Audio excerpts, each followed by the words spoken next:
Hello friends, I am Dharmendra Singh. जैसा कि मैंने कहा था कि मैं आप लोगों को 1 जून टू 15 जून का समसामयिक लेके आऊँगा, जो आपके आने वाले यूपीएससी और यूपीपीसीएस और अन्य स्टेट एग्जामों को देखते हुए काफ़ी महत्वपूर्ण है।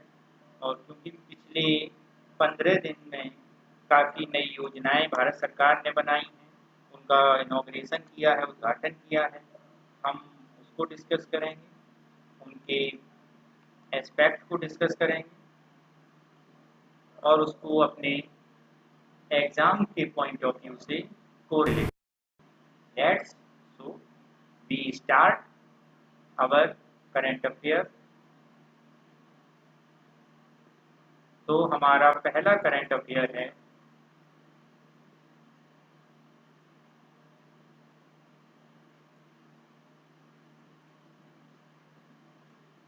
18% जीएसटी का मामला।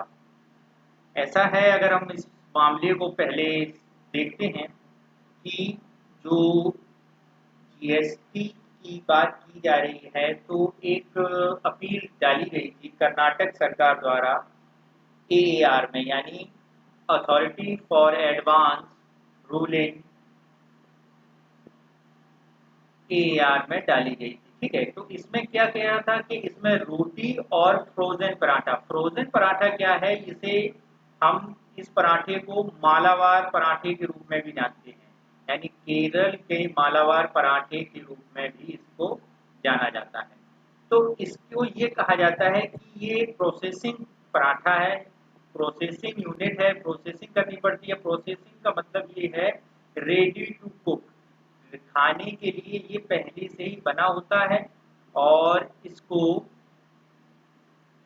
खाने के ऑर्डर मिलने पर गर्म करके सर्व किया जाता है। तो कर्नाटक सरकार ने अपील डाली थी, तो फ्रोजन पराठे को इसीलिए 18% जीएसटी में रखा गया है, जबकि रोटी को 5% की जीएसटी में रखा गया था।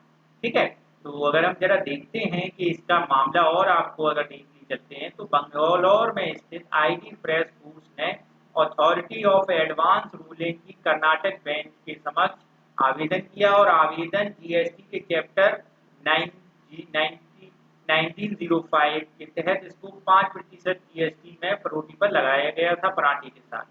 अब चूंकि इनका ये बेंच का कहना था कि पराठा जो है, रोटी जो है उसे सीधे बनाया जाता है, जबकि पराठे को पहले गर्म करके तब आप सर्व करते हैं, जिसमें प्रोसेसिंग का काम होता है, तो इसे 18% की जीएसटी में लगाना चाहिए, क्योंकि 99 शेड्यूल जीएसटी में आप रखकर इसे 5% की जीएसटी में लगा सकते हैं। ओके, तो इसमें ये देखने की एक हमारी बात आती है कि एक इसमें आता है जीआई टैग।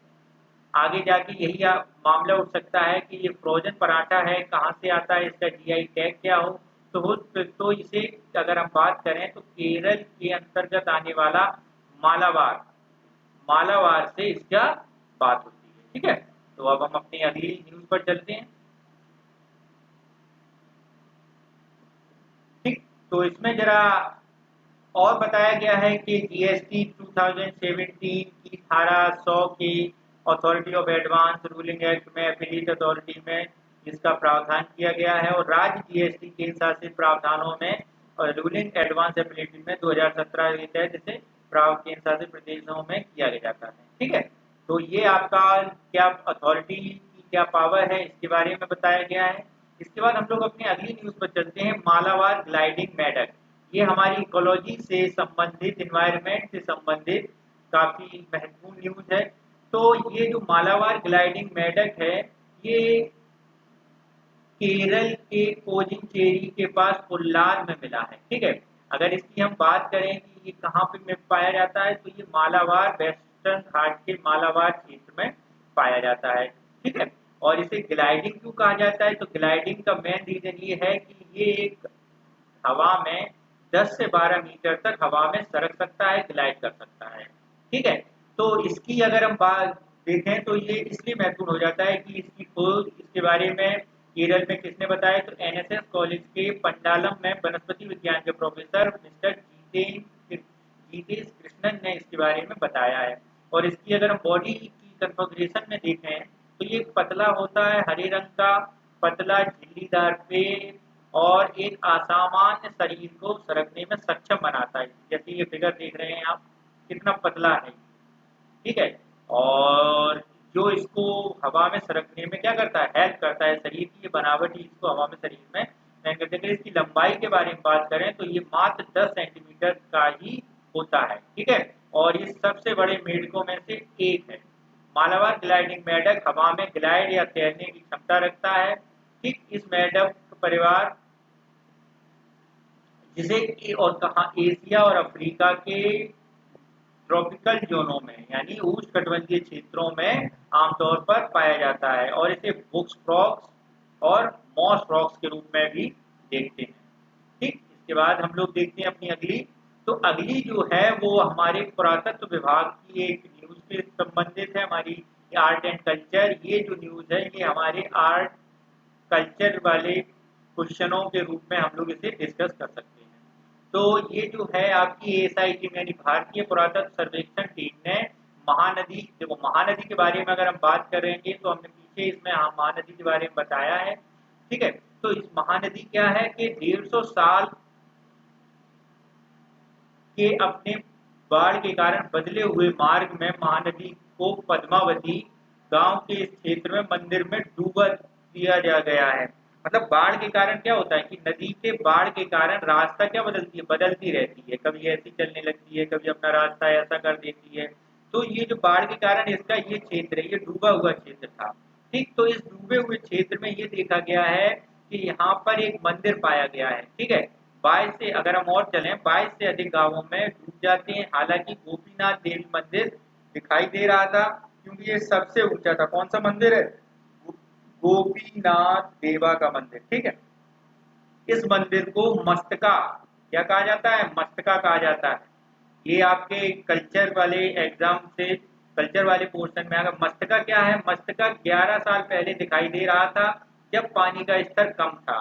मस्तका की खोज उस समय हुई जब भारतीय राष्ट्रीय न्यास कला सांस्कृतिक विरासत की टीम ने महानदी के किनारे स्मारकों के होने के दस्तावेज तैयार किए थे। ठीक, अगर हम बात करें महानदी की तो मैंने आपको बताया कि उड़ीसा और छत्तीसगढ़ से होकर बहती है और इस पर हीराकुंड नाम का एक बांध बना हुआ है जो विश्व का मिट्टी पर बना बांध, मिट्टी का बांध बड़ा है और ये भारत का सबसे लंबा लंबा बांध भी है। अगर ऊंचाई की बात करेंगे तो भाखड़ा नागल बांध सबसे आयतन की दृष्टि से, और ऊंचाई लंबाई की बात करेंगे तो हीराकुंड बांध। ठीक, इसके बाद हम लोग अपनी अगली न्यूज पर चलते हैं।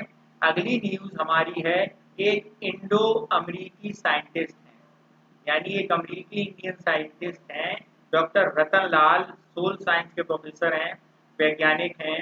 तो कृषि मृदा वैज्ञानिक यानी सोल साइंस, उनको विश्व खाद्य पुरस्कार 2020 दिया गया है। क्या दिया गया है, विश्व खाद्य पुरस्कार 2020। अगर हम बात करें ये पुरस्कार कौन देता है, वर्ल्ड फूड प्राइज फाउंडेशन के प्रेसिडेंट बारबारा सिम्पसन ने दी थी, ठीक है।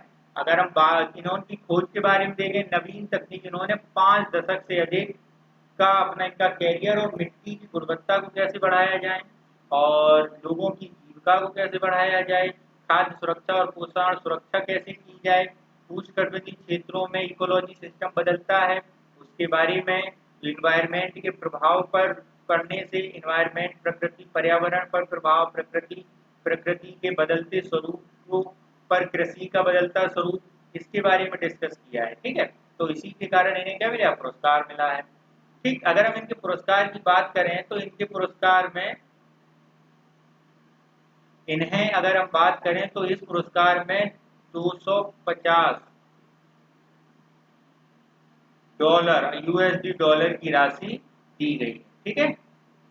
अब एक बात, अगली न्यूज हमारी कोविड-19 से संबंधित है। कोविड-19 से, जैसा कि आप लोग जानते हैं, कोविड-19 से भारत सरकार ने और कई देशों ने उनकी लोगों की सुरक्षा के लिए, उन्हें अलर्ट करने के लिए कई ऐप बनाए हैं। जैसे भारत सरकार का आपका अगर हम यहाँ बात करें, भारत सरकार का ऐप कौन सा था आपका, सेतु, आरोग्य सेतु, क्या था? आरोग्य सेतु, ठीक है।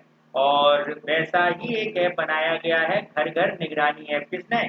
पंजाब सरकार ने। किसने बनाया है? पंजाब गवर्नमेंट ने। ये करेगा क्या? ये करेगा 30% 30 वर्ष के लोगों की, कम आयु वाले उन युवाओं की लिस्ट तैयार करेगा जो हृदय रोग, कैंसर, किडनी और आपके टीबी अन्य बीमारियों से पीड़ित हैं। क्योंकि कोरोना में मरने वालों की संख्या कई गुना ज़्यादा है वयस्क पर जो मरीज पहले से नहीं थे। पहले से मतलब है कोरोना से उन लोगों को ज़्यादा मृत्यु दर में देखी गई है जो पहले से ही कई रोगों में पीड़ित हैं। जो व्यक्ति पहले से ही हार्ट पेशेंट है, बीपी का पेशेंट है, शुगर का पेशेंट है, तो उनकी मृत्यु दर अधिक है। तो ऐसे लोगों को रजिस्टर्ड करके उन पर निगरानी रखी जाएगी, उनका बार-बार परीक्षण समय-समय पर किया जाएगा। तो ये एक अच्छी पहल है, ठीक है? उनकी लिस्ट तैयार की गई है। इसके बाद बात करें, ये आप ये ध्यान रखना सहकार मित्र, इसमें मैं आपको आगे बताऊंगा अभी आगे चलकर। सहकार जो मित्र योजना है, ये जो बनाई गई है, ये बनाई गई है हमारे गांवों के युवाओं के लिए, गांव के कुशल युवाओं के लिए बनाई गई है। कुशल युवाओं के लिए है एक इंटर्नशिप प्रोग्राम। क्या है? इंटर्नशिप प्रोग्राम, ठीक है। इंटर्नशिप प्रोग्राम बनाया गया है और इस प्रोग्राम में युवाओं को आत्मनिर्भर बनाने के लिए, यहाँ ध्यान देना, जितनी भी योजनाएं बन रही हो भारत को आत्मनिर्भर बनाने के लिए बनाई जा रही हैं, ठीक है। तो अगर हम इसमें जरा देखते हैं, युवाओं को इंटर्नशिप कार्यक्रम है, एक राष्ट्रीय सहकारी विकास सहयोग की पहल है। किसकी है? राष्ट्रीय सहकारी विकास सहयोग योजना को वोकल को बढ़ावा देने के लिए। जैसा कि आप लोग जानते हैं, प्रधानमंत्री मोदी ने आत्मनिर्भर भारत की बात की है और लोकल को वोकल बनाने की बात की है। केवल आत्मनिर्भर के साथ साथ हमें विदेशों में भी एक्सपोर्ट बढ़ाने के लिए सरकार की पहल है। तो ग्रामीण के क्षेत्रों के उन युवाओं को जो स्किलधारी हैं और जो ग्रेजुएशन में इंजीनियरिंग कर रहे हैं, प्रबंधन का कोर्स कर रहे हैं, स्टडी कर रहे हैं, तो उनके पढ़ने के दौरान ही 4 महीने की वित्तीय सहायता दी जाएगी, जिससे वो अपना एक प्रोग्राम शुरू करें, अपनी एक स्टार्टअप बनाएं और आगे बढ़ें, ठीक है। इसके बाद पिछले हफ्ते ही, जो पिछला हफ्ता हमारा बीता था, 5 जून को भारत सरकार का विदेशी या हमारा भारत का विदेशी मुद्रा भंडार कितना हो गया है? 500 अरब डॉलर पहुंच गया। कितना पहुंच गया? 500 अरब डॉलर, ठीक है।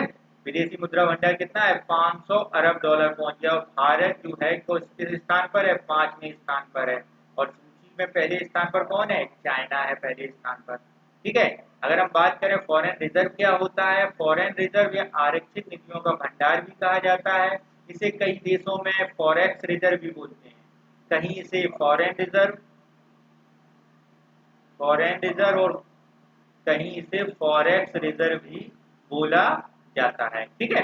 तो परिसंपत्तियां होती हैं और ये पूंजी खाते में किसी भी बैंक में जमाओं, ट्रेजरी बिलों और आपके अल्पकालिक अथवा दीर्घकालिक परिसंपत्तियों द्वारा शामिल होती हैं। अगर हम बात करें फॉरेक्स रिजर्व में क्या क्या है, आपका देखो, जैसे इसमें आगे ही हमने जैसे बताया है,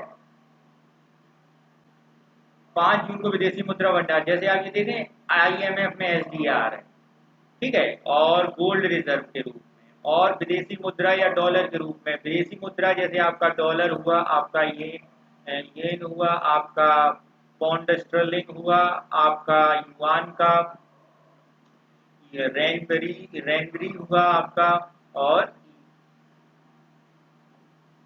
ये आपके विदेशी मुद्रा भंडार हों। और इसके अलावा गोल्ड इतना है 32.352 बिलियन, और IMF में रिजर्व की स्थिति 4.28 बिलियन, ठीक है।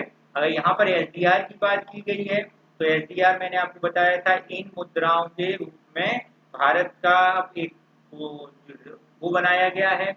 IMF में प्रत्येक देश का होता है, तो उसी में भारत का भंडार कितना है? 1.44 बिलियन, ठीक है। इसके अलावा अगली न्यूज पर हम चलते हैं। डबल स्टैक कंटेनर को रेलवे ने विश्व कीर्तिमान बनाया। क्या कीर्तिमान है? भारतीय रेलवे ने high rise overhead equipment OHE को चालू करके एक नया विश्व रिकॉर्ड बनाया है, जो 7.57 मीटर की ऊंचाई होती है। और पश्चिम रेलवे ने सफलतापूर्वक विद्युतीकरण डबल स्टैक कंटेनर चलाया है। इस रेलवे ने, वेस्टर्न रेलवे ने। इसके अलावा एक और, 1 अप्रैल 2020 से 10 जून 2020 तक भारत ने सातों दिन काम करके 24 घंटे में निर्बाध मालगाड़ियों के माध्यम से 178.68 मिलियन टन का परिवहन किया है, ट्रांसपोर्ट किया है वस्तुओं का। ठीक है, यहाँ पे आप ये देख रहे होंगे, यहाँ पे गेज की बात होती है ट्रेनों की। ठीक, इसके बाद हमारी अगली न्यूज है ऑपरेशन डेजर्ट चीज। ऑपरेशन डेजर्ट चीज है क्या, पहले इसके बारे में देख लेते हैं। एक एंटी जासूसी ऑपरेशन है जो 1999 में इंटेलिजेंस द्वारा शुरू किया गया था। इसमें कई लोगों को आधिकारिक गोपनीयता अधिनियम 1923 के तहत गिरफ्तार किया गया है। अब हालिया में ये सुर्खियों में इसलिए आया क्योंकि जयपुर में 2 ISI ऐसे संदिग्धों को पकड़ा गया जो भारत के रक्षा क्षेत्र में जो कर्मचारी थे, किसके, राजस्थान पुलिस की में खुफिया सूचनाओं के आधार पर जयपुर में 2 रक्षा कर्मचारियों को पकड़ा है। ठीक है, जो ISI को संवेदनशील सूचनाओं को आदान प्रदान कर रहे थे।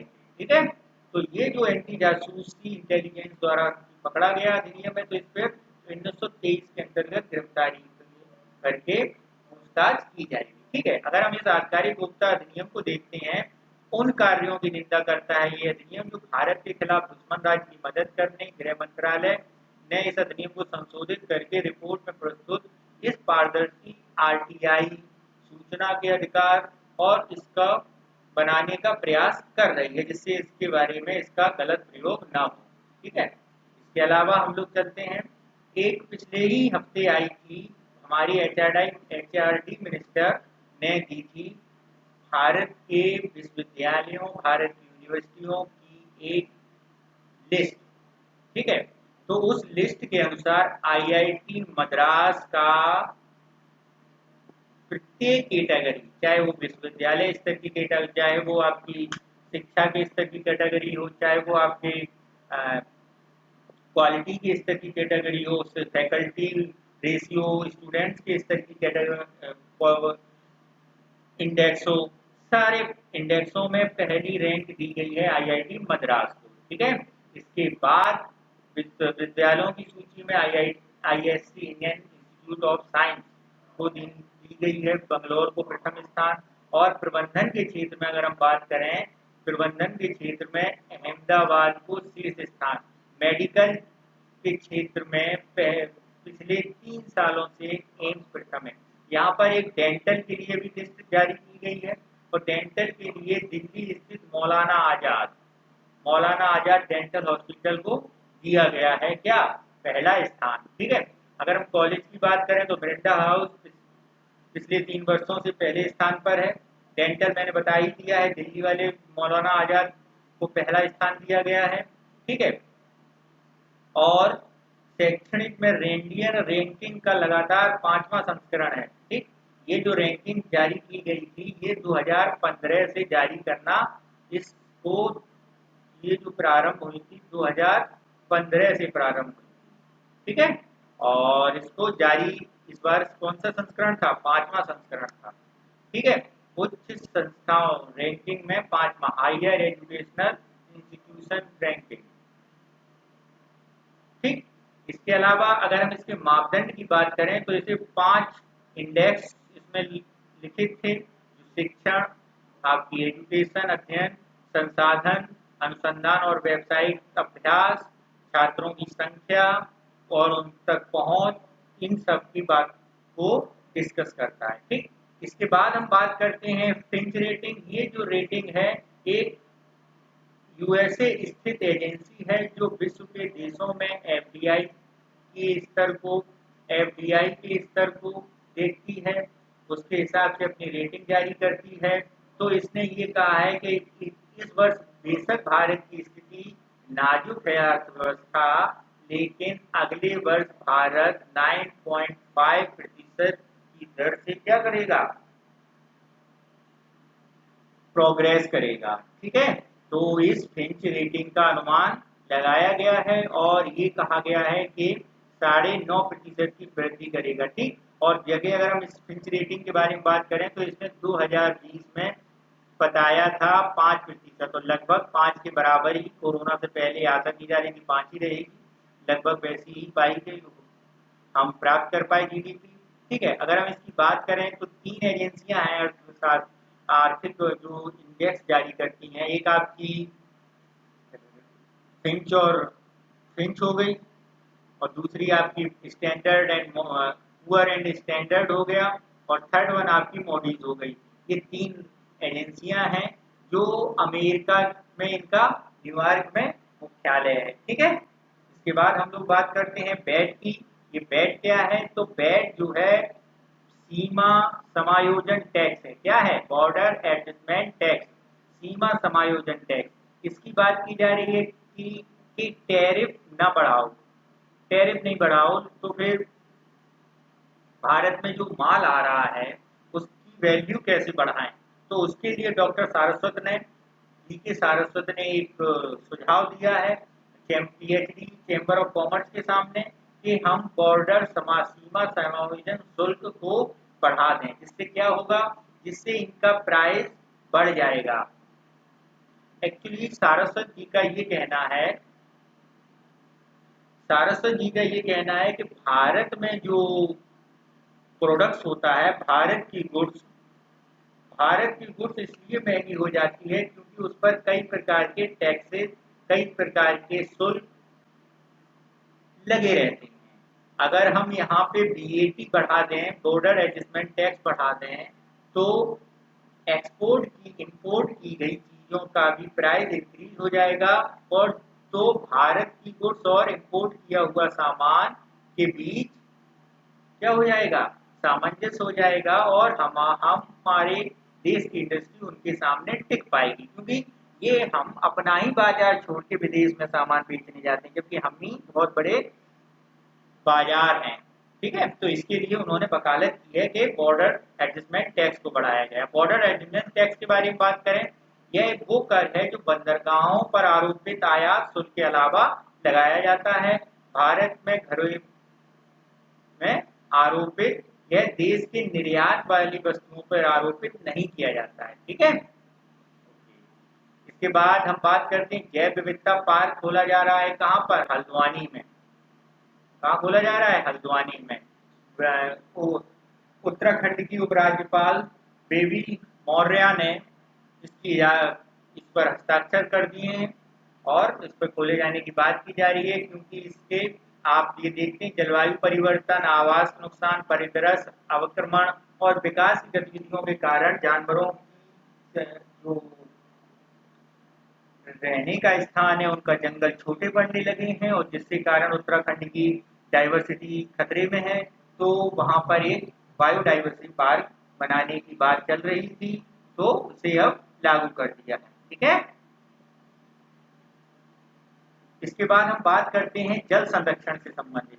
ये जो आपका लाल हरा स्टेशनों की श्रेणी बनाई गई है, ये जल संरक्षण को बढ़ाने के लिए, जल संरक्षित करने के लिए बनाई गई है। इससे क्या है कि जल प्रदूषण कम से कम हो। ठीक है, तो लाल रंग की अगर हम बात करते हैं तो ये कहता है कि जो स्टेशन 100 किलोलीटर, कितना, 100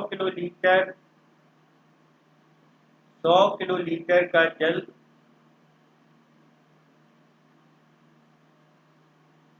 100 किलोलीटर का जल खर्च से अधिक जल खर्च करेगा एक दिन में, तो अपशिष्ट में यानी प्रदूषित करेगा, उसे किस श्रेणी में जाएगा, रेड जोन में जाएगा। और जो 10 किलोलीटर से लेकर 100 किलोलीटर तक यानी 10 to 100 KL तक खर्च करेगा, वो ऑरेंज जोन में जाएगा, नारंगी श्रेणी में जाएगा। और जो 10 किलोलीटर से कम खर्च करेगा, विसर्जित करेगा अपशिष्ट जल, वो किस में जाएगा, ग्रीन जोन में जाएगा। ठीक है, तो ये एक स्टेशन की वो श्रेणियां जारी की गई हैं जल अपशिष्ट के आधार पर।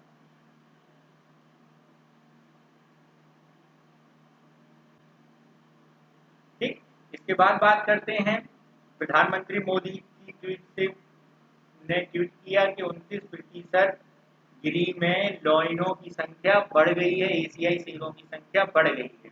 एशियाई शेरों की गणना की गई है तो 2015 में जहां 523 थी, आज 2020 में कितनी हो गई है? 674। ठीक है, गुजरात में है। अगर हम गिर की बात करें तो गिर कहाँ है? गुजरात में है। और एशिया के बब्बर शेर यहीं पाए जाते हैं। ठीक है, इसके बाद बात करें प्रधानमंत्री सिंचाई योजना से संबंधित एक खबर की, एग्रीकल्चर जोन की पे चलते हैं। पर ड्रॉप मोर ड्रॉप, यानी स्प्रिंकल और जल संरक्षण करते हुए हमें क्या करना है? जैसे स्प्रिंकल और ड्रिप सिंचाई के माध्यम से जल को संरक्षित बनाते हुए बचाते हुए हमें क्या करना है? हमें अपनी पैदावार भी बढ़ाना है। प्रत्येक ड्रॉप जल की बूंदें भी जरूरी है, जल का संरक्षण भी आवश्यक है और हमें अपनी फसल का भी संरक्षण करना है। ठीक है, तो इसी में देखते हैं माइक्रो इरिगेशन फंड क्रॉप्स बनाया गया है जो संसाधनों को जुटाएगा, जो सिंचाई को विस्तार किया जाएगा। ठीक है, अगर हम बात करें माइक्रो इरिगेशन 2 राज्यों में क्रियान्वित है, आंध्र प्रदेश और तमिलनाडु में। तमिलनाडु में इसके लिए 478 करोड़ रुपए जारी किए जा चुके हैं और आंध्र प्रदेश में लगभग 616 करोड़ रुपए जारी किए जा चुके हैं। ठीक है, अगर हम बात करते हैं प्रधानमंत्री कृषि सिंचाई योजना के अंतर्गत इस योजना में 4000 करोड़ रुपए की आवंटित करने की बात की गई है। ओके, इसके बाद हम लोग बात करते हैं चंबल एक्सप्रेस वे, जो भारत के जो NH नेशनल हाईवे 92 है, उसे जोड़ने की बात की गई है। चंबल एक्सप्रेस वे का निर्माण की घोषणा की नितिन गडकरी ने। 2017 उत्तर प्रदेश, मध्य प्रदेश और राजस्थान के चंबल संभाग को जोड़ने के लिए चंबल एक्सप्रेस वे प्रोग्रेस पर है। ठीक है, अगर हम बात करें कि इसके द्वारा मार्ग संख्या 6 से आरंभ होगी और किससे जुड़ेगी?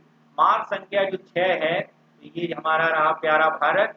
अगर हम बात करें तो ये जो आपकी सूरत से जा रही है सड़क, मार्ग संख्या 6 है। ठीक, तो इसी से सीडोर से निकलती हुई एक सड़क उत्तर प्रदेश के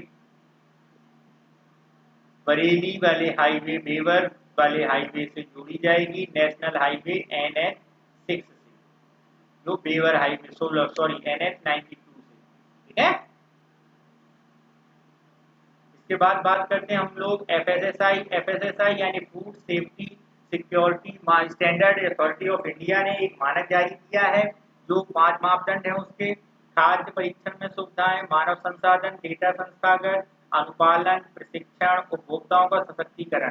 इसके आधार पर इन 5 इंडेक्सों के आधार पर एक लिस्ट जारी की है जिसमें के अनुसार तमिलनाडु को पहला स्थान मिला है खाद्य FSSAI में। गुजरात को पहला स्थान है, उसके बाद तमिलनाडु है, उसके बाद महाराष्ट्र है। अगर हम छोटे राज्यों की बात करें यहीं पे, तो छोटे राज्यों में गोवा है, उसके बाद मणिपुर की बात को रखा गया है।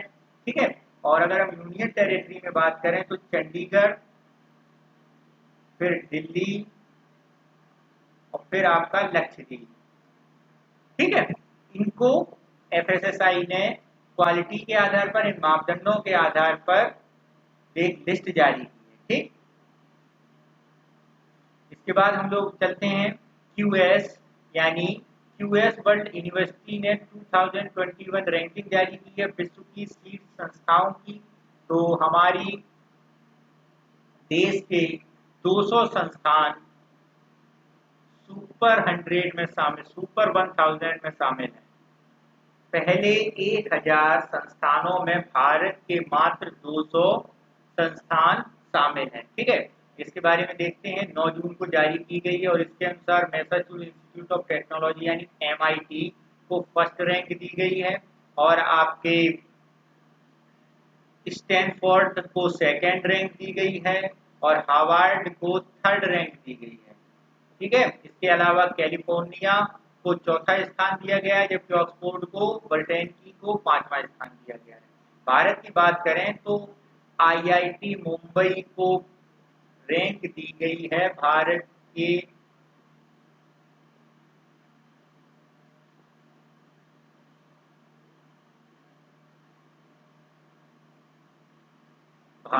रैंक दी गई है 172 आईआईटी मुंबई। उसके बाद स्थान आता है आपका आईएससी इंडियन साइंस इंस्टीट्यूट 185 और आईआईटी दिल्ली को दी गई है 193। इस तरह टॉप 200 में हमारे गलत है, टॉप 200 में हमारे कितने संस्थान है? 3 संस्थान है। कितने हैं? 3 संस्थान। और टॉप 1000 में हमारे 21 संस्थान 21 इंस्टीट्यूशन शामिल किए गए हैं। ठीक है, इसके अलावा हम लोग अपनी अगली न्यूज पर चलते हैं।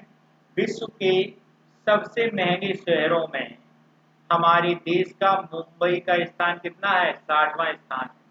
ठीक है, और एशिया के अनुसार 14वां स्थान है। ठीक, और उसके बाद दिल्ली का 101वां और चेन्नई का 143वां स्थान दिया गया है। इसके बाद अगर हम देखते हैं इसके बारे में, सबसे पहली रैंक दी गई है हांगकांग को सबसे महंगा शहर बताया गया है। ठीक है, अगर हम इसकी बात करें सर्वेक्षण में किसी मापा जाता है तो आवास, भोजन, परिवहन, कपड़े की लागत के अनुसार, कॉस्ट ऑफ लिविंग के अनुसार रैंक दी जाती है। ठीक है, और ये जो रैंक है इसमें नई दिल्ली ने 17 अंकों की छलांग लगाई है, यानी 17 अंक आगे पहुंचा है। ठीक है, अगर हम बात करें विश्व लेवल पर, मैंने जैसे कि बताया हांगकांग को पहला और तुर्कमेनिस्तान के अशगाबाद को दूसरा, टोक्यो को तीसरा, स्विट्जरलैंड के ज्यूरिख को चौथा, न्यूयॉर्क को छठवां और शंघाई को 7वां स्थान, जबकि 8वां और 9वें पे स्विट्जरलैंड का बर्न और जेनेवा है और 10वां स्थान बीजिंग को दिया गया है। ठीक है, किसको दिया गया है? बीजिंग को दिया गया है। इसके बाद बात करते हैं हमारी अगली न्यूज पर। कोविड-19 के कारण व्यापार मेला इस वर्ष वर्चुअल रूप से लगाया गया था। इस वर्चुअल मेले 4 दिवसीय मेला था और जिसमें 153 करोड़ रुपए के व्यापार के अवसर उत्पन्न करने के लिए का शॉपों को वर्चुअली बनाया गया था। प्रत्येक बॉक्स में प्रत्येक व्यक्ति के लिए अपनी विदेशी खरीदार की स्टॉक पर क्लिक करके आप उस विक्रेता की तस्वीरें देख सकते हैं और वीडियो को द्वारा निर्देशित कार्यक्रम डायरेक्शन के अनुसार वहां पर देख सकते हैं और जूम और वगैरह सारी भी सुविधाएं थी। ठीक है, इसके अलावा रेमन मैक्सिस पुरस्कार रद्द कर दिए गए हैं। रेमन मैक्सिस की अगर हम बात करें तो मनीला बेस्ड फाउंडेशन द्वारा ये दिया जाता है। ठीक है, और ये फिलीपींस के तीसरे राष्ट्रपति के नाम पर दिया जाता है। ठीक, अगर हम बात करें इसके बारे में तो एशिया का नोबल बोलते हैं इसे। क्या बोलते हैं? एशिया का नोबल पुरस्कार। और ये एशिया में उन व्यक्तियों को दिया जाता है जो शिक्षा, स्वास्थ्य, समाज सेवा, राजनीति और अन्य कैटेगरी, साइंस, अन्य कैटेगरी के अनुसार लगभग सारी पूरी कैटेगरी हैं। कुछ एक्स्ट्रा बस शिक्षा और स्वास्थ्य, राजनीतिक को और इसमें जोड़ा गया है, दिया जाता है। अगर हम बात करते हैं कि इससे पहले कब ये बंद हुआ, 1970 में वित्तीय संकट के कारण, 1919 में फिलीपींस में आए भयानक भूकंप के कारण। ठीक है, इसके बाद हम लोग अगली चलते हैं। एक पुणे स्थित हमारी डिफेंस इंस्टीट्यूशन ने एक कीटनाशक स्प्रे बनाया है जिसका नाम क्या दिया गया? Ananya. Defence institute of technology ने कोविड-19 से लड़ने के लिए एक स्प्रे बनाया है अनन्या, जो 24 घंटे तक क्या करता है? काम करता है। 24 घंटे तक काम करता है और ये प्लास्टिक, धातु आदि सब को पर टिका रह सकता है और वहां पर स्थित बैक्टीरिया को मार देता है। ठीक है, इसके बाद हम लोग बात करते हैं रिचर्ड डॉकिंस पुरस्कार की। ये रिचर्ड डॉकिंस पुरस्कार पाने वाले जावेद अख्तर पहले भारतीय बन गए हैं। ठीक है, और ये जो न्यूयॉर्क बेस्ड पुरस्कार जो धर्मनिरपेक्षता, तर्कसंगतता और वैज्ञानिक सत्यता को बढ़ावा देने के लिए लोगों को प्रदान किया जाता था। और ये प्रदान 2003 से शुरू किया गया था। ठीक है, रिचर्ड डॉकिंस के बारे में अगर हम बात करें तो रिचर्ड डॉकिंस एक नैतिकतावादी लेखक और विकासवादी जीव विज्ञानी थे।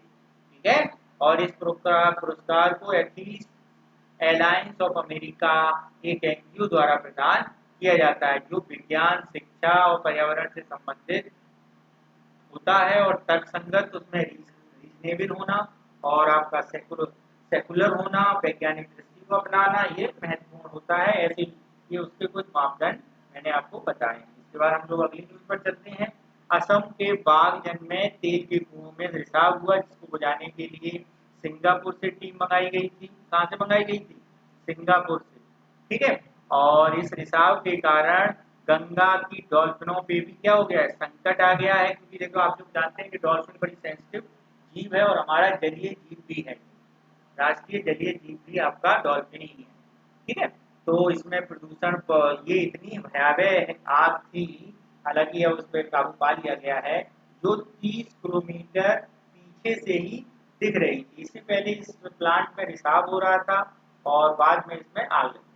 ठीक, इसके बाद लोग चलते हैं हम लोग अगले मिशन सागर। नेवी द्वारा एक सेशल्स में एक कोविड-19 इक्विपमेंट पहुंचाए हैं, और इस इक्विपमेंट के पहुंचाने वाले मिशन को हमारी इंडियन नेवी ने क्या नाम दिया है? मिशन सागर। क्या नाम दिया है? मिशन सागर। ठीक है, तो दवाएं प्रदान करने के लिए सेल्सस के पोर्ट विक्टोरिया पहुंच गया है। कोविड-19 के संबंधित नौसेना ने इस लॉन्च किया और विदेशों में सहायता प्रदान की गई है। Security of growth all region है। ठीक है, पर्यावरण में अक्सर नगर वन योजना कार्यान्वयन की घोषणा की गई है। ठीक, इसके अलावा बात करते हैं हम लोग अपने अगले न्यूज पर। तो अगला न्यूज हमारे फॉरेस्ट्री रिपोर्ट इकाई है पर्यावरण के दिवस पर। तो उसमें फॉरेस्ट्री बढ़ाने के लिए, वनों को बढ़ाने के लिए अर्बन फॉरेस्ट्री पर विशेष फोकस की बात की गई है। किस पर बात की गई है? अर्बन फॉरेस्ट्री स्कीम पर।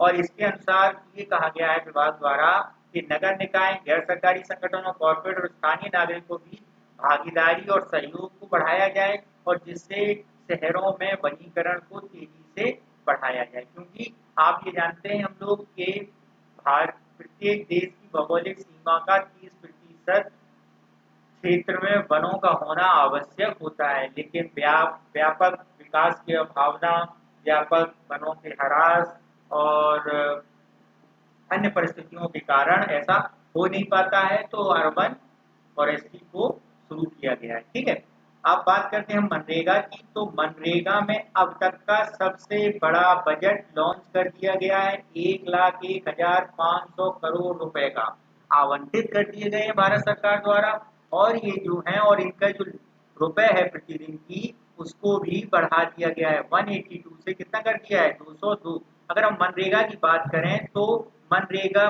पहले नरेगा था, मतलब नेशनल एम्प्लॉयमेंट रोजगार गारंटी योजना। तो 2008 में शुरू किया गया था, फिर 2009 से इसे मनरेगा कर दिया गया है। महात्मा गांधी रोजगार गारंटी योजना एक एक्ट बना दिया गया है, जिसमें सरकार से हम व्यक्ति काम करने योग्य व्यक्ति रोजगार मांग सकता है। कानूनी रूप से 100 दिन का रोजगार देने के लिए सरकार बाध्य है।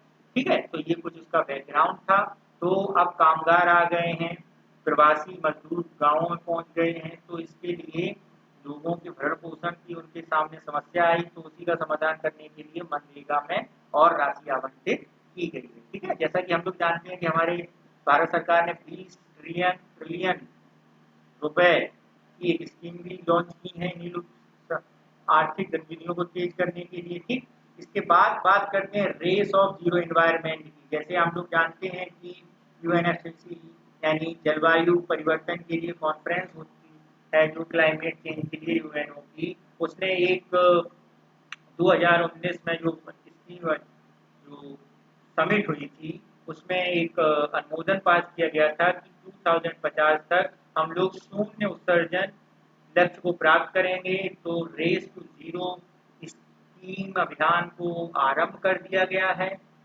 ठीक है, इसमें एक जैसे जब ये यूएनएफसीसी हुई थी, तो क्लाइमेट एम्बिशियस अलायंस बनाया गया था। क्लाइमेट एम्बिशियस एक इसमें 2019 में मैड्रिड में हुए जलवायु परिवर्तन में बनाया गया, जब वो सम्मेलन में बनाया गया था।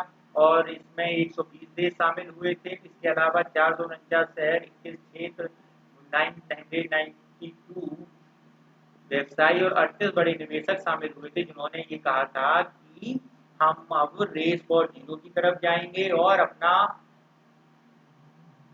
एनवायरनमेंट बचाएंगे। ठीक है, इसके बाद हम लोग चलते हैं अपनी अगली न्यूज पर। हमारी अगली न्यूज है गैरसैंण को उत्तराखंड की ग्रीष्मकालीन राजधानी बनाई गई है। इसके अलावा आप ये कहेंगे शीतकालीन राजधानी, तो शीतकालीन राजधानी देहरादून, देहरादून तो थी। अब चमोली यानी गढ़वाल यूपी उत्तराखंड में स्थित यह क्षेत्र गैरसैंण को उत्तराखंड की ग्रीष्मकालीन राजधानी बनाई गई है और पिछले जनवरी महीने में इसका वहाँ की विधानसभा ने ये विधेयक पास किया था, जिसका अब राज्यपाल ने अनुमोदन कर दिया और 5 जून को पर्यावरण दिवस के अवसर पर इसकी उत्तराखंड सरकार ने घोषणा कर दी। ठीक है, अगले न्यूज पर हम चलते हैं, गुस्तावे ट्रेवे पुरस्कार। पहले जरा इस पुरस्कार को देख लें, उसके बाद हम अपनी अगली पॉइंट पर चलेंगे। तो ये पुरस्कार जो है गुस्तावे ट्रेवे एक साइंटिस्ट थे। इलेक्ट्रॉनिक बोर्ड पुरस्कार की स्थापना फ्रांसीसी इलेक्ट्रॉनिक इंजीनियर और इलेक्ट्रिक कारों के नौकाओं के खोजकर्ता गुस्तावे ट्रेवे की याद में फ्रांस सरकार द्वारा दिया जाता है। ठीक है, तो अब हम लोग चलते हैं, एक आदित्य फेरी है हमारे केरल राज्य परिवहन जल परिवहन विभाग की। ठीक है, जो Kochi solar and electric boards के द्वारा बनाई गई थी। ठीक, तो इसे शामिल किया गया है 12 फेरियों को में शॉर्ट लिस्ट किया गया है, और जबकि एशिया में से केवल एक है। ठीक है, तो ये जो नौका है इसके द्वारा हम लोग क्या करेंगे, हम लोग तेजी से जो सोलर सिस्टम के द्वारा ये चलती है। ठीक, और अगर हम बात करें किस किस के, केरल के वाइकोम थावाना काबलू मार्ग में का एक ये आइकॉन के रूप में है। ठीक है, इसके अलावा ये जो इनका पुरस्कार है गुस्तावे ट्रोवे, वो 3 श्रेणियों में दिया जाता है। 8 मीटर की इलेक्ट्रिक नौकाएं, 8 मीटर से अधिक इलेक्ट्रिक नौकाएं और इलेक्ट्रिक फेरी। हमारी आदित्य जो है वो इलेक्ट्रिक फेरी की श्रेणी से ही शॉर्टलिस्ट की गई है। ठीक है, इसके अलावा हम लोग अपनी अगली न्यूज देखते हैं। तो अगली न्यूज है हमारी विश्व खाद्य सुरक्षा दिवस कब मनाया गया, 7 जून को, और इसकी थीम क्या थी, फूड सेफ्टी सभी का कार्य, यानी फूड सेफ्टी एवरीवन्स बिजनेस। ठीक है, यानी प्रत्येक व्यक्ति को साफ स्वच्छ भोजन मिलना चाहिए। जैसा कि हम लोग जानते हैं कि WHO की रिपोर्ट आई थी, तो उसमें ये कहा था कि प्रत्येक पूरे विश्व में 10 में से एक व्यक्ति प्रदूषित आहार लेता है, जिसके कारण कौन है, वो बीमार है। ठीक है, तो यही बात के कारण खाद्य सुरक्षा दिवस की बात की गई है। ठीक है, और इस भोजन से सुरक्षित नहीं होता तो बच्चे सीख नहीं सकते हैं, वयस्क काम नहीं कर सकते हैं, मानव विकास नहीं कर सकता। समझ में आया, तो न तो बच्चों का विकास होगा, न वयस्क का विकास होगा, और न सभ्यता का विकास होगा। तो सभ्यता के विकास के लिए, देश के विकास के लिए फूड सेफ्टी बहुत जरूरी है। ठीक है, और ये हमारे यूएसडी यानी एसडीजी सस्टेनेबल डेवलपमेंट गोल के सतत विकास लक्ष्य के 2030 एजेंडे को में ये पाने के 17 लक्ष्यों में से 2 लक्ष्य इसी से संबंधित। अगली न्यूज पर चलते हैं। अगली न्यूज है हमारी पर्यावरण प्रदर्शन सूचकांक। इसमें भारत को 168 रैंक दी गई है। कितने देशों में, 180 देशों में से। ठीक है, और भारत का स्कोर 27.6 रहा। ठीक है, इन्वायरमेंट परफॉर्मेंस अगर हम बात करते हैं तो इसमें 32 संकेतक हैं, जैसे आपके इंडेंजर्ड प्राणी कितने हैं, बायोडाइवर्सिटी कितनी है, बायोडाइवर्स रिजर्व क्षेत्र कितने हैं, और उसका संरक्षण में लोग कितने जागरूक हैं, इन सारी कुछ उसके इंडेक्सेस हैं। और इन्हीं इंडेक्सों को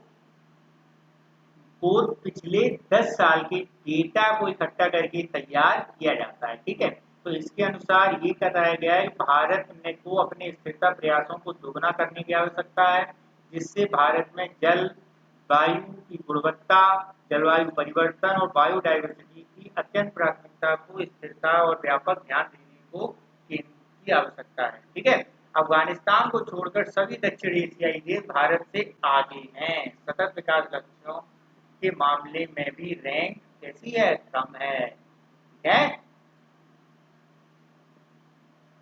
इसके बाद भारत और चीन विवाद पर चलते हैं हम लोग, जो कि काफी हॉट टॉपिक चल रहा है। तो आज हम लोग जरा इसे जरा डीपली समझते हैं। तो आप जरा मैप देखिए। तो मैप में जो आप इसमें देख रहे हैं, ये थोड़ा लाइटिंग इसका सैटेलाइट पिक्चर है। ये जो क्षेत्र है, ये फिंगर नुमा, ये जो क्षेत्र है फिंगर नुमा, ये है, ये आपकी फिंगर, ये जो आकृति है फिंगर नुमा इस लेख की, इस लेख के अधिकार के बारे में बात की गई है। जैसा कि भारत ये कहता है कि हमारी फिंगर क्या है, इस लेख की आकृति जो है वो हाथ की हथेली जैसी है। लेख की जो आकृति है पेंगोंग की झील की, हाथ की हथेली जैसी है। ठीक है।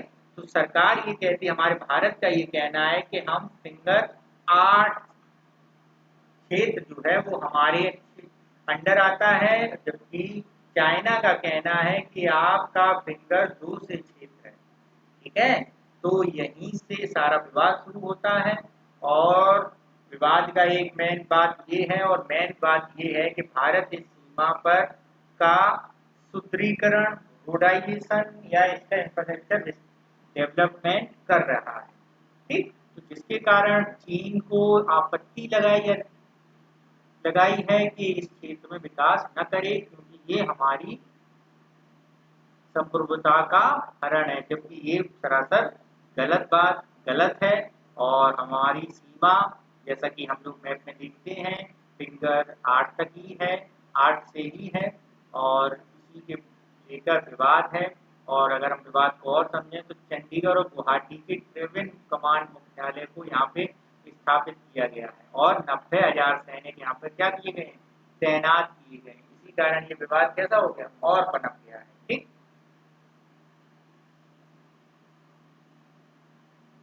है। तो जैसे मैंने आपको बता ही दिया है, फिंगर 4 बौद्ध रूप से फिंगर 2 8 से शुरू होता है। दूसरी चीन का दावा है 2 से। ठीक। और अगर हम इसकी बात करें तो ये जो है 4,350 मीटर ऊंचाई पर स्थित है, और 134 किलोमीटर लंबी और 5 किलोमीटर चौड़ी झील है। ठीक है। इसके बाद अगर हम बात करते हैं अपनी अगली न्यूज की, तो हमारी अगली न्यूज है कोविड-19 से लड़ने के लिए G20 देशों ने 21 बिलियन यूएसडी डॉलर का एक ज्ञापन दिया है कि प्रत्येक विश्व के देशों पर जहां जरूरत होगी वहां इस रकम से की द्वारा सहायता पहुंचाई जाएगी। ठीक है। तो ये जो बात होती है कोविड-19 की, 21 बिलियन डॉलर और 5 बिलियन अमेरिकी डॉलर की घोषणा की गई है। ठीक है। G20 एक वैश्विक, अगर हम G20 के बारे में जाने तो G20 वैश्विक अर्थव्यवस्था की 5 बिलियन अमेरिकी डॉलर डालने के लिए प्रतिबद्धता जाहिर की है, ताकि सदस्यों को लक्षित राष्ट्रीय नीति, गारंटी योजना और आर्थिक उपायों, महामारी, आर्थिक, सामाजिक और वित्तीय प्रभावों से मदद मिल सके। ठीक है।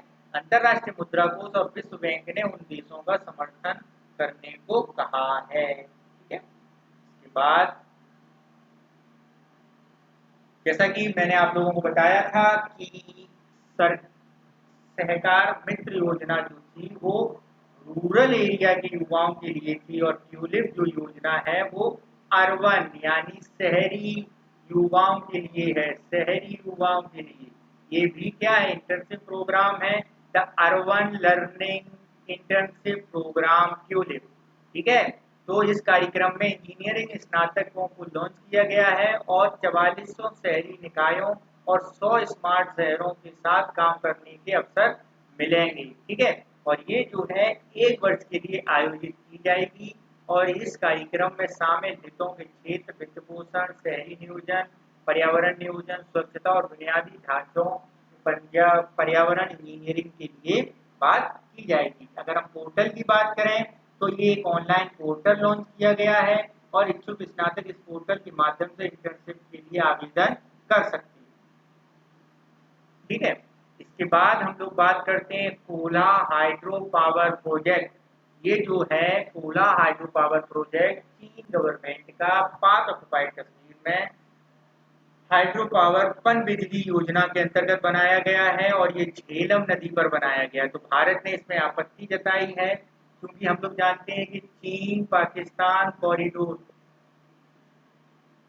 पाकिस्तान इकोनॉमिक कॉरिडोर बना रहा है, तो उसी कॉरिडोर के अंतर्गत इस हाइड्रो पावर प्रोजेक्ट को बनाया गया है और भारत इसमें आपत्ति जताई है कि वो एक विवादित क्षेत्र है, तो वहाँ पर ऐसा प्रोजेक्ट ना लगाया जाए। ठीक है, तो ये बात करें अगर हम इस पे, ये झीलम नदी पर निर्मित है जिसका उद्देश्य पाकिस्तान में 5 बिलियन स्वच्छ इको फ्रेंडली, ध्यान देना, इको फ्रेंडली इलेक्ट्रिक पावर प्रदान की जाए और परियोजना स्वच्छ ऊर्जा के लिए जलवायु परिवर्तन में यूएनओ के फ्रेमवर्क कार्बन क्रेडिट को अर्जित करेगी। क्या करेगी? Carbon credit. कार्बन क्रेडिट के बारे में अगर हम बात करें तो कार्बन क्रेडिट के अंतर्गत जो देश अपने यहाँ कम कार्बन उत्सर्जन करते हैं, जैसे कार्बन उत्सर्जन का एक गाइडलाइन यूएनओ द्वारा लक्षित की गई है, प्रत्येक व्यक्ति की इतने कार्बन क्रेडिट उत्सर्जित कर सकता है।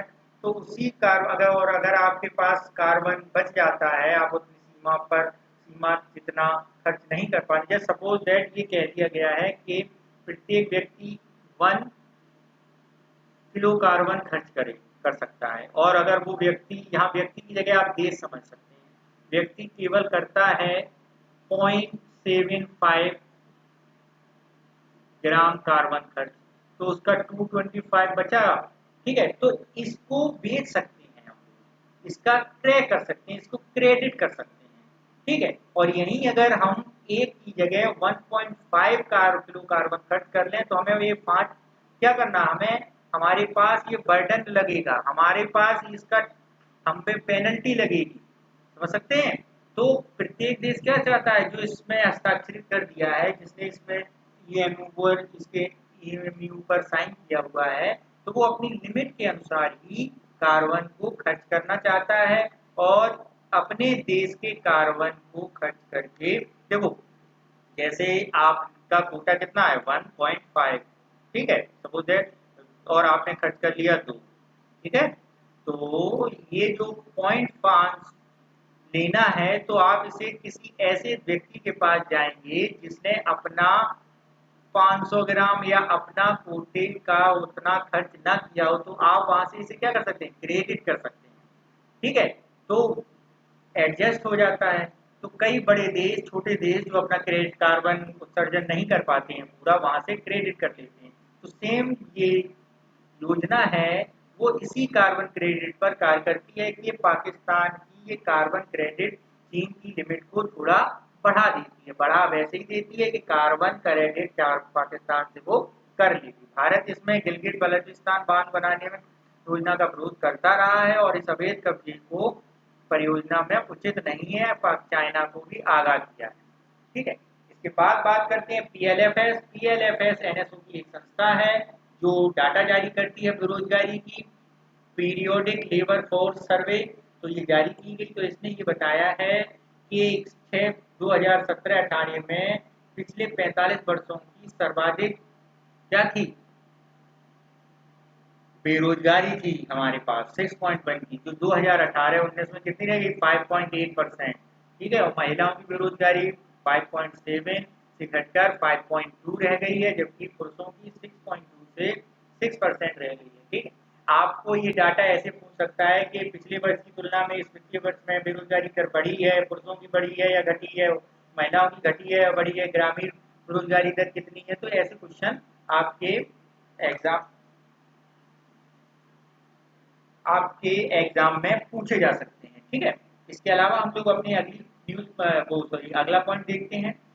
2017 ग्रामीण स्तर पर अगर हम बात करें तो बेरोजगारी दर 5.3 से 5% है और शहरी क्षेत्रों में 7.8 से 7.7% की मामूली कमी अर्जित की गई है। ठीक है, इसके बाद बात करते हैं हम अपने अगले पॉइंट पर। श्रम बल में 2017-18 में 36.9% से बढ़कर 18-19 में 37.5%।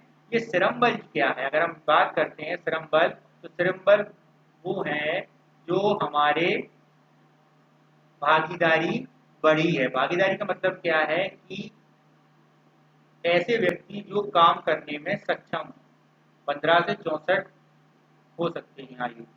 ठीक, इसके बाद हम लोग करते हैं फार्माकोपिया आयोग की फिर से स्थापना की बात की है। फार्माकोपिया आयोग क्या है? फार्माकोपिया आयोग कैबिनेट आयुष मंत्रालय के तहत भारतीय चिकित्सा हेमोपैथी आयोग को इसका आयोग है जिसे पहले बंद कर दिया गया था, ठीक है, और दोबारा शुरू करने की बात की गई है प्रधानमंत्री ने। अगर हम बात करें pharmacopoeia laboratory for Indian medicine homeopathic laboratory को विलय कर इस आयोग का गठन किया गया है और इस आयोग की 2 प्रयोगशालाएं हैं जो 1975 में बनाई गई थी, वह उत्तर प्रदेश के गाजियाबाद में स्थापित है। ठीक है, और ये क्या आयुष मंत्रालय का एक स्वायत्त निकाय है। अगली न्यूज पर हम चलते हैं तो भारत की रैंकिंग पर चलें, पर्यावरण इंडेक्स पर चलते हैं। तो पर्यावरण इंडेक्स भारत की रैंकिंग बताई थी मैंने 168, स्वास्थ्य के क्षेत्र में 172, वायु के क्षेत्र में 179, स्वच्छता पेयजल में 139, भारी में 174, अपशिष्ट प्रबंधन में 103, इकोसिस्टम 150, जैव विविधता 148, पारिस्थितिकी तंत्र की सेवाएं 93 और मत्स्यिकी में 35, यानी हमने यहाँ पर बेहतर प्रदर्शन किया है। ठीक है, तो ये क्या, ये इंडेक्स जारी किए जाते हैं प्रत्येक कैटेगरी के अनुसार और इसी के अनुसार ही ओवरऑल कैटेगरी अर्जित की जाती है। फिर हम पॉइंटों पर चलते हैं तो एले और कोलंबिया स्थित विश्वविद्यालय के ने वर्ल्ड इकोनॉमिक फोरम के सहयोग से जारी की।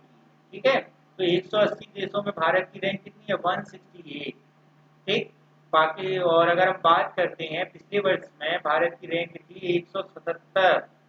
ठीक है, तो हमने कुछ सुधार किया है लेकिन वो क्या है, संतोषजनक नहीं है। कुछ क्षेत्रों में तो बहुत अच्छी प्रगति की है लेकिन ओवरऑल अच्छी नहीं है। अगर हम ओवरऑल बात करें, number 1 rank as usual Denmark है और उसके बाद आपका स्थान लग्जमबर्ग का आता है और उसके बाद स्विट्जरलैंड का आता है। अमेरिका ने, हालांकि ट्रंप ने दावा किया था लेकिन वो 24 स्थान पर ही रह गए।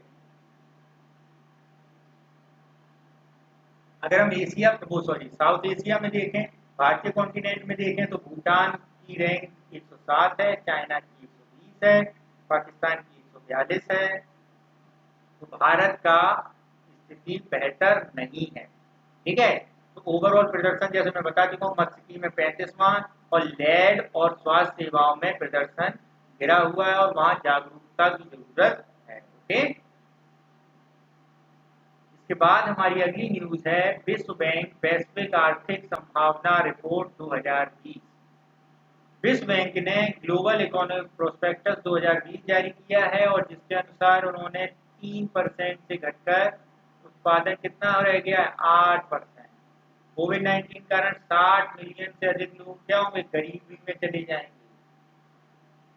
ठीक है, इसके बाद चलते हैं हम लोग अगली न्यूज पर। अनुशंसाएं क्या है इसकर, अगले पॉइंट पर सॉरी, ऋण पारदर्शिता, नकदी सुरक्षा और अधिक से अधिक डिजिटल कनेक्टिविटी पहुंचाई जाए। ये क्या है, इस रिपोर्ट में सिफारिश की गई है अगर बेहतरीन प्रदर्शन करना है। ठीक है, इसके अलावा शिक्षा में सुधार, शिक्षा के परिणामों में सुधार, वृद्धि पर शासन में सुधार करना शामिल किया गया है। ठीक, इसके बाद हम लोग एनवायरमेंट की न्यूज पर चलते हैं।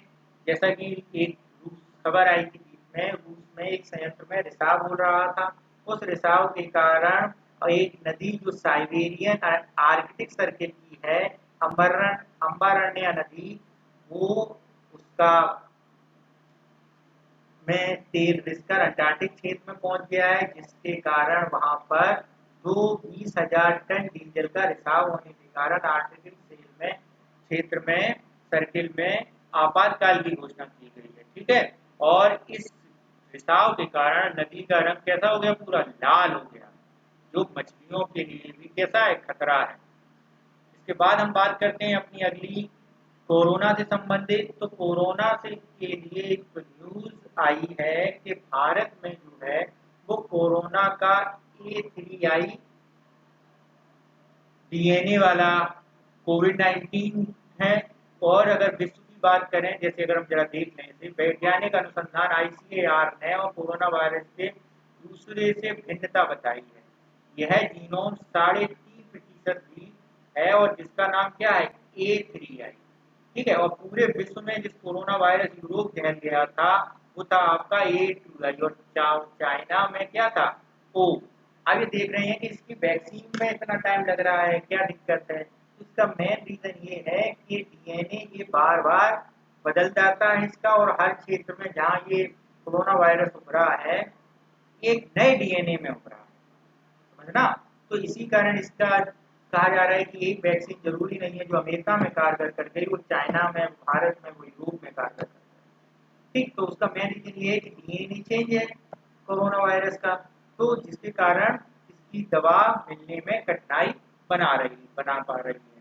ठीक है, तो अगर हम बात करते हैं तो भारत में कौन सा मिला है, A3I प्रकार का DNA, प्रकार वाला DNA कोविड-19 का देखा गया। ठीक है, तो अगर हम बात करें कि इस खोज से पूरे विश्व में सॉर्स यानी कोविड-19 के संख्या कितनी हो गई है, सॉर्स वायरस की 11। इसके बाद कोलकाता पोर्ट का नाम बदलकर श्यामा प्रसाद मुखर्जी पोर्ट कर दिया गया है, और इस पोर्ट बंदरगाह का नाम बदला गया है, और जो बंदरगाह है इस पोर्ट में इसको नेशनल हाईवे 44 स्थित युद्ध दिशात्मक श्रीनगर जम्मू के बीच 30 किलोमीटर की दूरी को कम कर देता है, और यात्रा कितने 2 घंटे का कम समय लगाती है। ठीक है, समझ में आया। और इस पोर्ट का नाम बदला गया। अगर पोर्ट के नाम बदलने के बारे में देखें तो एक सुरंग का भी नाम बदला गया है, उसका भी नाम क्या हो गया है, नेशनल हाईवे 9 NH44 पर श्यामा प्रसाद मुखर्जी, ठीक है, अक्टूबर 19 में बदली गई थी। ठीक, श्रीनगर को जम्मू से जोड़ने वाली 30 किलोमीटर, वो सॉरी जम्मू से जोड़ने वाली सुरंग का नाम। ठीक, अगला G7 की जो मीटिंग होनी थी वॉशिंगटन में उसे निरस्त कर दिया गया है। उसके साथ ही इसमें भारत, रूस और आपका जापान, जर्मनी, भारत, रूस, साउथ कोरिया, ऑस्ट्रेलिया को शामिल करने की बात की जा रही है। 3-4 देशों को भी शामिल किया जाए, और ये बात कही गई है अमेरिकी राष्ट्रपति बिल क्लिंटन द्वारा। ठीक है, तो बिल क्लिंटन ने ये कहा था कि अभी हालांकि ये कहा है कि G7 में इन बड़ी-बड़ी अर्थव्यवस्थाओं को भी जोड़ा जाए, लेकिन अभी इसकी कोई ऑफिशियली जानकारी, ऑफिशियली अनाउंसमेंट नहीं हुई है। ठीक, अगर हम बात करें G7 है क्या, 7 देशों का समूह है जिसमें France, Canada, Germany, Japan, America और ब्रिटेन है, और इनका कोई औपचारिक संविधान नहीं है। केवल शिखर सम्मेलन में जो निर्णय होते हैं वही गैर बाध्यकारी होता है, आप मान भी सकते हैं, नहीं भी मान सकते हैं। ठीक है, तो इनकी मीटिंग होनी थी, कोविड-19 कारण निरस्त हो गई। ठीक, तो यही बताया गया। इस गठन 1975 में हुआ था, और 1976 में 7 देश शामिल हो गए हैं, और 97 में G7 में शामिल हुआ था, तब इसे G8 कहा जाने लगा, और G14 में चेचन्या में या फिर यूक्रेन के कीमिया क्षेत्र को अपने में शामिल करने के कारण इसे निष्कासित कर दिया गया। क्या कर दिया गया था, निष्कासित कर दिया गया। ठीक, इसके अलावा हम लोग अगली न्यूज पर चलते हैं कि खरीफ की फसलों का एक समर्थन मूल्य जारी कर दिया गया है। तो धान का कितना रखा गया है, 1868 रुपए प्रति क्विंटल। अगर हम बात करें सर्वाधिक वृद्धि की बात करें कि सर्वाधिक वृद्धि सीजन में किस फसलों पर की गई है, उस पर अगर बात करेंगे तो 83% का मुनाफा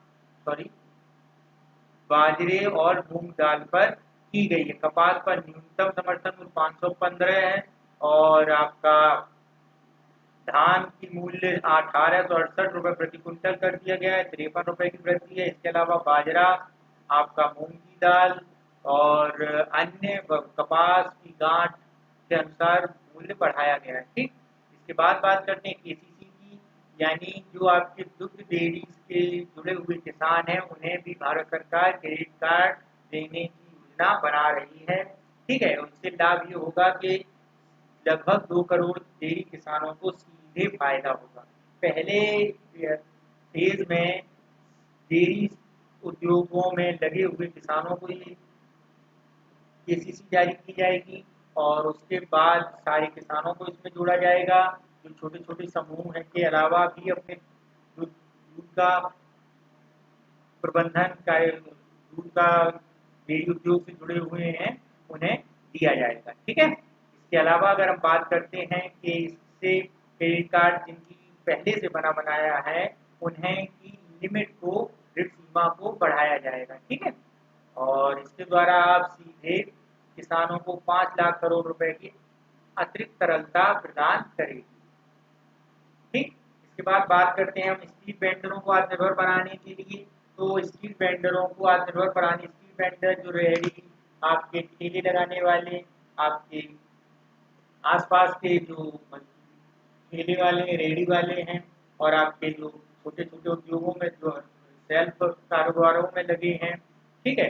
पकोड़ा इकोनॉमिक्स समझें आप, पकोड़ा इकोनॉमिक्स में जो जुड़े हुए व्यक्ति हैं, उनको प्रधानमंत्री ने आत्मनिर्भर बनाने की योजना के अंतर्गत, आत्मनिर्भर निधि के अंतर्गत, प्रधानमंत्री स्वनिधि के अंतर्गत 10,000 का ऋण देने की बात की है। ठीक है? और ये जो ऋण है 1 साल के भीतर आपको चुकाना है और ये ऋण बिना गारंटी के दिया जाएगा और इस ऋण के द्वारा आप चुकाने के दौरान आपको किस्तों के द्वारा भी आप इसे चुका सकते हैं।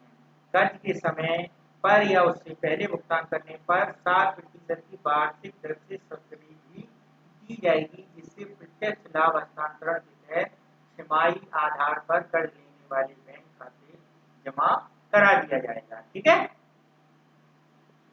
इससे जो है 50 लाख से अधिक किसानों को, अगली न्यूज है हमारी ये एमएसएमई से संबंधित, क्योंकि हालिया के दिनों में प्रवासी मजदूरों की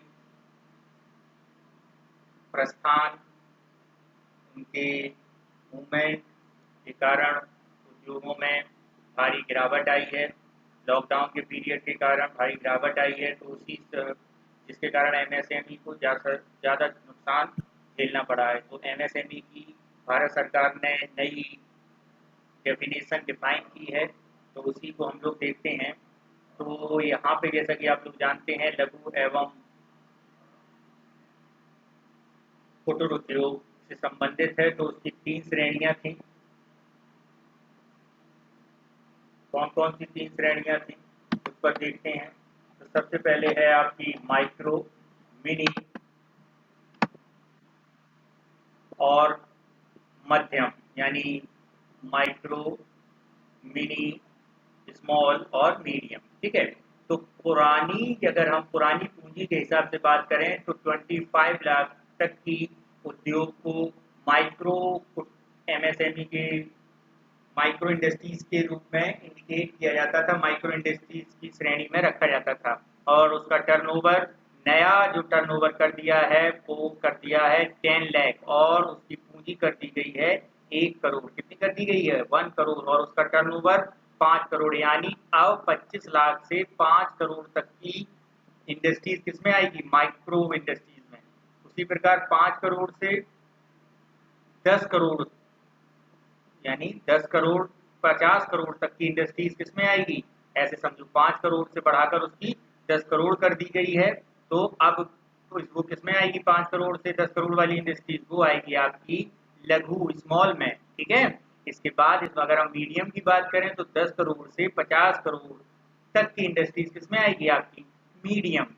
ठीक, तो जैसा कि अगर हम इसका डाटा देखें, मंत्रिमंडल ने क्या कर दिया है, ऊपरी सीमा को संशोधित करने और एमएसई की शेष 2 पैकेज, संकटग्रस्त एमएसएमई के लिए 20,000 करोड़ रुपए का पैकेज और फंड्स के माध्यम से 50,000 करोड़ रुपए की पूंजी लगाने के तौर तरीकों का रोड मैप जारी किया है। ठीक, तो इससे में क्या है, संकट में फंसे 2 लाख एमएसएमई में मदद मिलेगी। अगर हम एमएसएमई का देखें अपनी जीडीपी में योगदान, तो एमएसएमई का योगदान जीडीपी में एक बहुत बड़ा योगदान है। निर्यात के क्षेत्र में चाहे आप एक्सपोर्ट में देख लें, उसमें भी एमएसएमई इंडस्ट्रीज का काफ़ी कंट्रीब्यूशन है।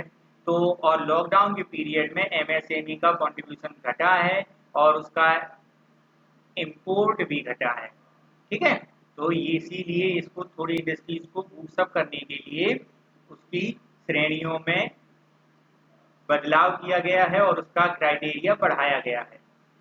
ठीक है, जैसे अगर हम देखें एमएसएमई के नाम से पुकारे जाने वाले सूक्ष्म, लघु और मध्यम उद्यम भारतीय अर्थव्यवस्था की रीढ़ हैं। देश को विभिन्न क्षेत्रों में प्रचलित है। जैसे हम लोग जानते हैं आपके आसपास में, जैसे अगर आप कहीं कुटीर उद्योग, जैसे आप यूपी की बात करते हैं तो भदोही में आपका कालीन उद्योग, आपका गलीचा उद्योग, आपके बुनकर वगैरह, ये सारी इंडस्ट्रीज किसमें आती हैं? एमएसएमई में ही आती हैं। ठीक है, इसके अलावा कुछ अपने स्वयं हेल्पिंग ग्रुप बना के छोटी छोटी इंडस्ट्रीज स्टार्टअप टाइप के शुरू कर दिए हैं, वो सारे किसमें आते हैं? एमएसएमई में। ठीक है, और अगर हम बात करें तो आर्थिक इंजन में 29% का अंशदान देश की जीडीपी में, मैंने कहा था जीडीपी में इनका योगदान 29 to 30% रहता है, तो 29% इनका योगदान है। देश में अगर निर्यात का लगभग आधा योगदान किसका है? एक्सपोर्ट का, एमएसएमई इंडस्ट्रीज का ही है। जैसे आप जानते हैं पीपीई किट का भी हालिया एग्जाम्पल अगर हम लोग ले लें तो पीपीई किट के एक्सपोर्ट कर रहे हैं हम, अपनी ज़रूरतों के लिए तो बना ही रहे हैं, साथ ही एक्सपोर्ट कर रहे हैं। मास्क, मास्क हम अपनी ज़रूरत के लिए तो बना ही रहे हैं और हालांकि एक्सपोर्ट भी कर रहे हैं। उसी प्रकार फार्मा इंडस्ट्री में हम एक्सपोर्ट कर रहे हैं। तो ये जो आप देखते हैं मास्क बनाना और कई छोटे छोटे बुनकरों के काम और आपके अन्य छोटे छोटे काम किसमें आते हैं? एमएसएमई इंडस्ट्रीज में। तो उसकी क्राइटेरिया 25 लाख से 1 करोड़, फिर 1 करोड़ से वो सॉरी 5 करोड़, फिर 5 करोड़ से 10 करोड़,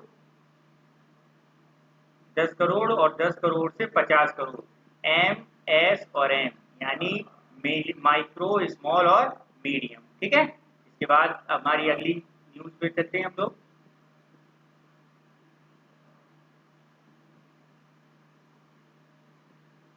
अगली हमारी न्यूज है अपनी हॉकी टीम की कप्तान रानी रामपाल को राजीव गांधी खेल रत्न पुरस्कार देने की लिए सिफारिश की गई है। ठीक है, अगर हम बात करें राजीव गांधी खेल रत्न पुरस्कार, तो राजीव गांधी खेल के क्षेत्र में दिया जाने वाला भारत सरकार का सबसे बड़ा पुरस्कार है। क्या है? सबसे बड़ा पुरस्कार है, और ये 1993 से प्रारंभ किया गया था। ठीक है, इसके अलावा और रानी रामपाल का जो प्रदर्शन देखा गया है 2006 से 16 से 2019, अगर इनके और देखें तो 2018 में एशियाई खेलों में रजत का पदक दिलाया, और आपका 2019 में नेशनल ओलंपिक में के लिए क्वालिफाई किया इन्होंने ओलंपिक के लिए, इन्हीं के कारण।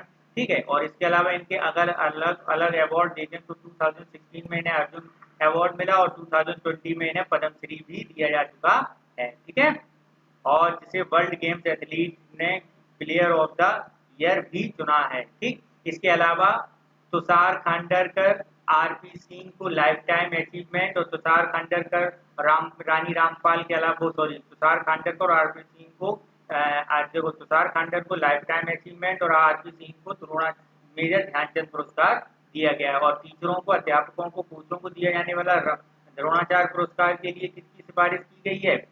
रमेश पठानिया और बीए के बीजे करियप्पा की। ठीक है, तो अगली न्यूज पर चलते हैं। अगली न्यूज है हमारी वन नेशन वन कार्ड योजना। वन नेशन वन कार्ड योजना बहुत ही महत्वाकांक्षी योजना है। इसके द्वारा एक राशन कार्ड से देश के किसी भी देश के किसी भी स्थान पे, यानी किसी भी जिले, किसी भी राज्य के आप चाहे निवासी हों और वहां पर प्रवास के रूप में रह रहे हों, और आपके पास अगर राशन कार्ड है तो आपको वहां की पीडीएस प्रणाली के तहत राशन दिलाया जाएगा। इसी योजना को क्या कहते हैं? वन नेशन वन कार्ड योजना। ठीक है, और अगर हम बात करें अभी इसमें कितने राज्य शामिल हो गए हैं?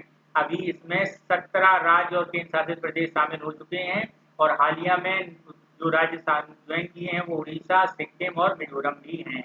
ठीक है, अगर हम इसको एक बार देख लें, एक राष्ट्रव्यापी पोर्टेबिलिटी माध्यम से राष्ट्रीय खाद्य सुरक्षा अधिनियम में पात्र राशन कार्ड धारकों को किसी भी सार्वजनिक वितरण केंद्र से सब्सिडी वाले खाद्यान्न अपने कोटे के हिसाब से प्राप्त करने के लिए लागू की गई है। ठीक है, लाभार्थी इन केंद्रों पर इलेक्ट्रॉनिक पॉइंट ऑफ सेल के आधार पर प्रमाणीकरण के बाद मौजूदा राशन कार्ड के उपयोग से सुविधा को लाभ ले सकता है।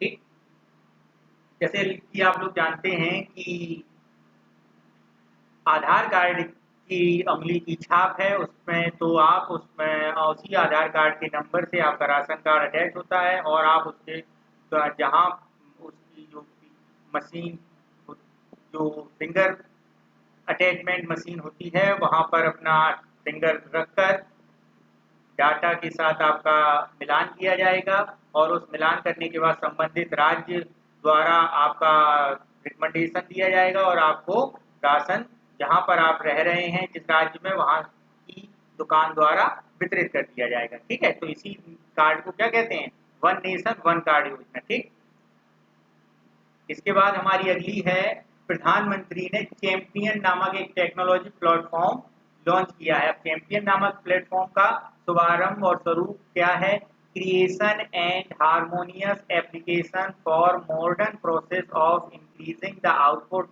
And national strength. ठीक है ना, इस पोर्टल से छोटी इकाइयों को प्रोत्साहित करना, उनकी शिकायतों का हल करना में मदद मिलेगी और एमएसएमई के सभी क्षेत्रों में वन स्टॉप शॉप के समाधान के रूप में कार्य करेगा। ठीक है, पोर्टल के अगर हम उद्देश्य की बात करें तो शिकायत निवारण पोर्टल है एमएसएमई, जो समस्याओं का समाधान करेगा और इसमें मुख्य रूप से कच्चा माल, वित्त, श्रम नियामक और अनुमति आदि शामिल होती हैं। ठीक है, इसके अलावा यह पोर्टल एमएसएमई के क्षेत्र के नए अवसरों का लाभ उठाने में मदद करेगा और इसमें सहायक उपकरण, चिकित्सा उपकरण, व्यक्तिगत उपकरण और मास्क आदि का निर्माण किया जाएगा। ठीक, यह पोर्टल अंतर्राष्ट्रीय चैंपियन की पहचान करने में मदद करेगा और जो मौजूदा स्थिति का सामना करने में सक्षम है। ठीक है, तो इस तरह आपका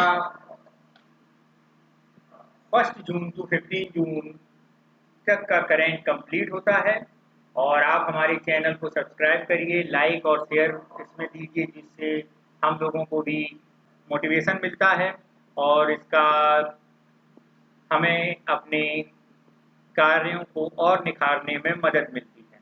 ओके बच्चों, let's be safe and stay home. Thank you.